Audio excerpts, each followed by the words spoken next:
हरे कृष्णा। कार्तिक का महीना भगवान विष्णु और कृष्ण जी को समर्पित होता है। इस महीने में की गई पूजा पाठ का फल अवश्य ही प्राप्त होता है। आज के इस वीडियो में आप जानेंगे कार्तिक मास के बारे में। कार्तिक मास के नियम क्या क्या हैं, साल 2023 में कार्तिक का महीना कब से शुरू हो रहा है और कब समाप्त हो रहा है, कार्तिक महीने में स्नान का सबसे उत्तम समय क्या रहेगा, तुलसी जी की पूजा का कब और कैसे करनी चाहिए, दीपदान कैसे करनी चाहिए, कार्तिक महीने में किन चीज़ों का दान करें, साथ ही क्या करना चाहिए और क्या नहीं करना चाहिए, किन पौधों का दान करना शुभ माना जाता है। साथ ही आप जानेंगे कार्तिक मास के पूजा विधि के बारे में। और भगवान विष्णु जी को तुलसी जी बहुत प्रिय हैं। ऐसे में जो भक्त सुबह शाम तुलसी पूजन करता है, दीपदान करता है, भगवान विष्णु उनसे बहुत अधिक प्रसन्न होते हैं। साल 2023 में कार्तिक मास शुरू होगा 29 अक्टूबर 2023 दिन रविवार से और कार्तिक मास समाप्त होगा 27 नवंबर कार्तिक पूर्णिमा के दिन। पंचभीखु व्रत प्रारंभ होंगे 23 नवंबर गुरुवार से और इसका समापन होगा देव उठनी एकादशी के दिन। पंचभीखु व्रत 5 दिनों तक किया जाता है। इस साल कार्तिक मास की शुरुआत साल के अंतिम चंद्र ग्रहण से हो रही है, क्योंकि चंद्र ग्रहण 28 और 29 अक्टूबर के बीच लगने वाला है। इसलिए जब आप कार्तिक स्नान प्रारंभ करें तो पहले पूरे घर की शुद्धि करें। सभी को हो सके तो पवित्र नदियों में स्नान करना चाहिए। अगर आप ऐसा नहीं कर पा रहे हैं तो घर में ही नहाने के पानी में थोड़ा गंगा जल मिलाकर स्नान करना चाहिए और उसके बाद मंदिर के सभी मूर्तियों को स्नान कराना चाहिए। मंदिर के सभी मूर्तियों के वस्त्र बदलने चाहिए और ताज़े फूल की माला भगवान विष्णु को समर्पित करना चाहिए। फिर विधि विधान से पूजा करके कार्तिक स्नान और कार्तिक व्रत का संकल्प लेना चाहिए। ध्यान रखें कि चंद्र ग्रहण की समाप्ति के बाद कुछ न कुछ दान अवश्य करना चाहिए। कार्तिक मास के पहले दिन आप कुछ न कुछ अपनी सामर्थ्य के अनुसार अवश्य दान करें। कार्तिक मास के नियम को बताने से पहले आपको जानकारी देते हैं कार्तिक मास में आने वाले प्रमुख व्रत त्योहारों के बारे में। सबसे पहले 1 नवंबर को करवा चौथ का व्रत रहेगा। यह पर्व हर साल कार्तिक माह के कृष्ण पक्ष की चतुर्थी तिथि को मनाया जाता है। 5 नवंबर को अहोई अष्टमी का व्रत रहेगा। इस दिन राधा कुंड स्नान भी शुरू होंगे। यह पर्व अष्टमी तिथि को मनाया जाता है। 9 नवंबर को रमा एकादशी व्रत रहेगा। एकादशी तिथि भगवान विष्णु को समर्पित होती है। 10 नवंबर को धनतेरस है। इसी दिन प्रदोष व्रत भी रखा जाएगा। 11 नवंबर को मासिक शिवरात्रि व्रत है। 12 नवंबर को दिवाली और नरक चतुर्दशी का त्यौहार मनाया जाएगा। 13 नवंबर को गोवर्धन पूजा है और 14 नवंबर को भाई दूज का त्यौहार मनाया जाएगा। 19 नवंबर को महापर्व छठ है। इस दिन सूर्य को अर्घ देने की परंपरा है।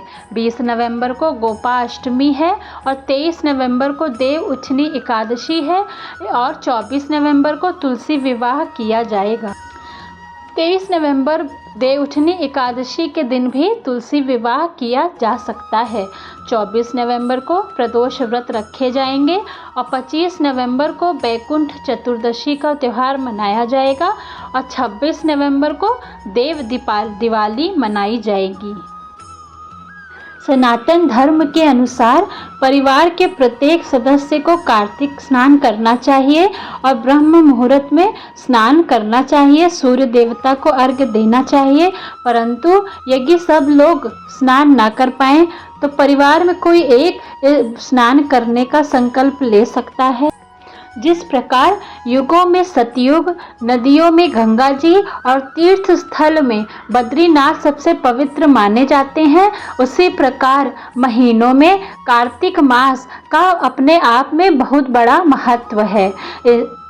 अर्थात कहने का तात्पर्य यह है कि कार्तिक के समान कोई दूसरा मास नहीं है, वेद के समान कोई शास्त्र नहीं है, गंगा जी के समान कोई पवित्र नदी नहीं है और बद्रीनाथ के समान कोई और धाम नहीं है। कार्तिक मास में ही सबसे ज़्यादा व्रत त्योहार आते हैं। कार्तिक मास में ही विष्णु जी सोकर जागते हैं और सभी मांगलिक कार्यों की शुरुआत हो जाती है। ये पूरा महीना भगवान विष्णु की पूजा उपासना करने का होता है। इसमें श्री कृष्ण जी की भी पूजा उपासना करने से 2 गुना लाभ मिलता है। इस महीने में किए गए दान पुण्य का अक्षय पुण्य फल प्राप्त होता है और जितना आप दान करेंगे कहा जाता है कि उससे 100 गुना आपको प्राप्त होता है। पुराणों में कहा गया है कि भगवान नारायण ने ब्रह्मा को, ब्रह्मा ने नारद को और नारद ने महाराज पृथु को कार्तिक मास के सर्व गुण संपन्न महात्म्य के संदर्भ में बताया है। कार्तिक मास में 7 नियम प्रधान माने गए हैं जिन्हें करने से शुभ फल मिलते हैं और हर तरह की मनोकामना पूरी होती है। ये 7 नियम कुछ इस प्रकार हैं। पहला नियम है ब्रह्म मुहूर्त में स्नान करना। सुबह 4 से 5 बजे के समय को ब्रह्म मुहूर्त कहते हैं। ऐसा माना जाता है कि इस समय की गई पूजा पाठ स्नान सबका बहुत ही विशेष महत्व होता है। तो कार्तिक महीने में आप कोशिश करें कि सुबह ब्रह्म मुहूर्त में ही स्नान करें और उसी समय आप घर की पूजा पाठ भी कर लें। दूसरा नियम है तुलसी पूजन करना। इस महीने में तुलसी पूजन करने तथा सेवन करने का विशेष महत्व बताया गया है। वैसे तो हर मास में तुलसी का सेवन व आराधना करना श्रेष्ठकर होता है, लेकिन कार्तिक में तुलसी पूजा का महत्व कई गुना माना गया है, क्योंकि तुलसी पत्र, तुलसी की मंजरी सब कुछ भगवान विष्णु को बहुत प्रिय माना जाता है। तीसरा नियम है दीपदान करना। कार्तिक मास में सबसे प्रमुख काम दीपदान करना बताया गया है। इस महीने में नदी, पोखर, तालाब आदि में दीपदान करना बहुत ही शुभ माना जाता है।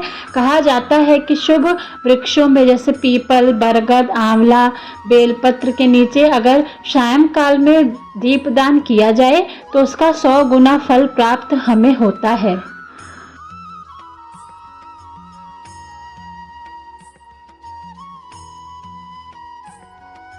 चौथा नियम है दान करना। कहा जाता है कि कार्तिक महीने में अपने सामर्थ्य के अनुसार दान अवश्य करना चाहिए।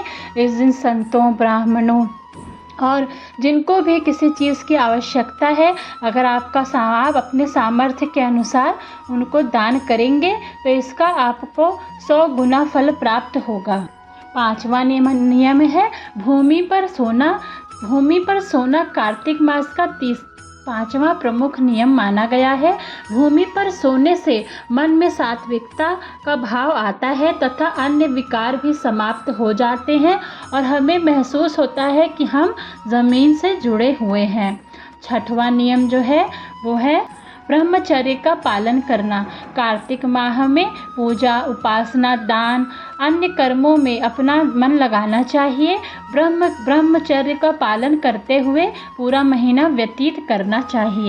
कार्तिक मास में दलहन यानी दालों को खाना, हरी सब्जियां जैसे पालक, सरसों और बैगन इन सबको नहीं खाना चाहिए, क्योंकि उड़द, मूंग, मसूर, चना, मटर, राई आदि खाना कार्तिक मास में वर्जित बताया गया है। कार्तिक मास में स्नान का बहुत अधिक महत्व होता है।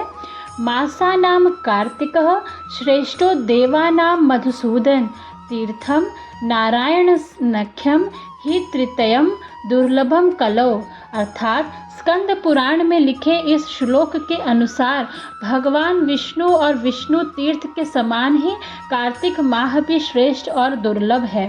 कार्तिक पूर्णिमा के दिन महादेव ने त्रिपुरासुर राक्षस का वध किया था और भगवान विष्णु ने मत्स्यावतार लिया था। कार्तिक महीने में भगवान विष्णु मत्स्यावतार लेकर जल में रहते हैं। ऐसे में कार्तिक के पूरे महीने सूर्योदय से पूर्व नदी या तालाब में स्नान करने और दान करने से वैकुंठ लोक की प्राप्ति होती है। वह पाप मुक्त हो जाता है। कहते हैं स्वयं देवता गण भी कार्तिक माह में गंगा में स्नान करने धरती पर आते। आइए अब जानते हैं कार्तिक माह में क्या करें और क्या करने से और क्या नहीं करना चाहिए। कार्तिक महीने में सूर्योदय से पहले उठकर पवित्र नदी के जल से ब्रह्म मुहूर्त में स्नान करना चाहिए।